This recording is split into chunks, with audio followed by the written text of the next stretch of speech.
সম্মানিত সুধী, আজকে আমরা আলোচনা করব কোরবানির জন্তুর শারীরিক অবস্থা নিয়ে। কোরবানির জন্তু ভালো এবং হৃষ্টপুষ্ট হওয়া উত্তম। কোরবানির জন্তুর কোনো অঙ্গ একেবারে ইনজুরি থাকলে সেই পশু দিয়ে কোরবানি জায়েজ নেই। যেমন কোরবানির পশুর 3টি পা ভালো, 1টি পা ল্যাংড়া। 3 পায়ে চলাফেরা করতে পারে, 1 পায়ে চলাফেরা করতে পারে না, অথবা এক চলাফেরা করতে পারে কিন্তু 1 পায়ের ওপর ভর করতে পারে না, তাহলে এমন পশু দিয়ে কোরবানি জায়েজ নেই। কোরবানি পশুর 2টি চোখই যদি অন্ধ থাকে তাহলে সেই পশু দিয়ে কোরবানি জায়েজ নেই। অথবা যদি 2টি চোখের 1টি চোখ ভালো থাকে, 1টি চোখ অন্ধ থাকে, তাহলে সেই পশু দিয়ে কোরবানি জায়েজ নেই।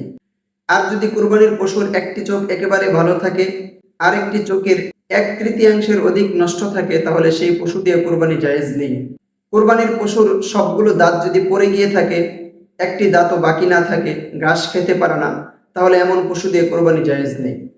তবে যদি দাঁত না থাকা সত্ত্বেও ঘাস খেতে পারে, তাহলে সেই পশু দিয়ে কোরবানি জায়েজ আছে।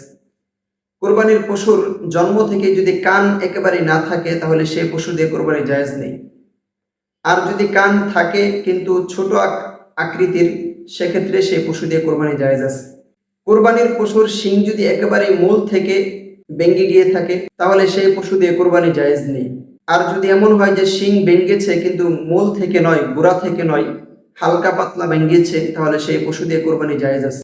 কোরবানির পশুর কান অথবা লেজের 1/3 বেশি যদি কাটা থাকে, তাহলে সেই পশু দিয়ে কোরবানি জায়েজ নেই।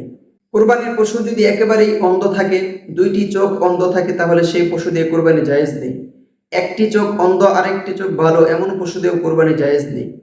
তবে 1টি চোখ ভালো, আরেকটি চোখের 1/3 কম যদি নষ্ট থাকে, তাহলে সেই পশু দিয়ে কোরবানি জায়েজ আছে।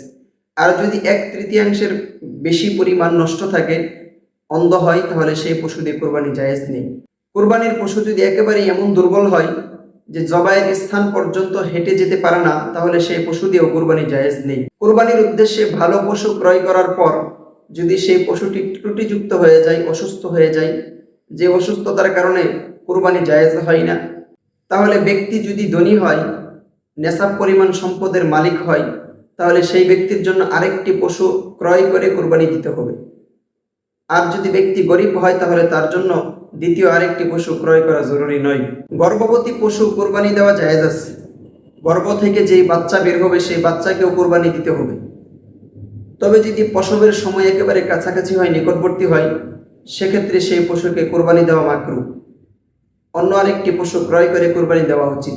বন্ধা পশু কোরবানি দেওয়া জায়েজ আছে। যেই পশুর কোনো বাচ্চা হয় না, এমন পশু কোরবানি দেওয়া জায়েজ আছে। অনেকে মনে করে বন্ধা পশু